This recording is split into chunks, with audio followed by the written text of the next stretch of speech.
মায়া মানুষ অনেক সুন্দর একটা খেলা জানে।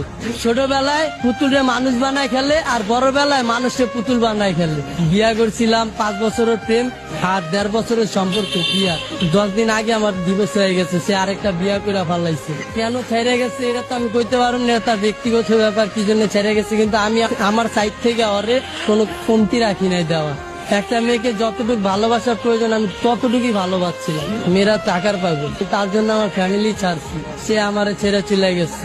মানুষ পছন্দের একটা জিনিস কখন ছাড়ে, সে আরো দামি কিছু যদি পায় তখন ছাড়ে। সে হয়তো পাইছে আমার ছেড়ে গেছে, কিন্তু আমি এখনো পাই নাই, সেই জন্য তারা ছাড়তে পারি না। তার স্মৃতি নিয়ে বাইচে আসছি। তারে কথা দিয়েছিলাম ভাই যে সে যদি ছাইরা চলে যায় তাহলে আমি আত্মহত্যা করবো, কিন্তু ভাই অনেক কষ্টে বাইচে আসছি নিজের লাগে লড়াই কইরা। সে চলে যাওয়ার পর আমার বাইচা থাকার ইচ্ছাটা চলে গেছে। ভালোবাসার মানুষ হারানোটা অনেক কষ্ট, যার হারায় সেই বোঝে।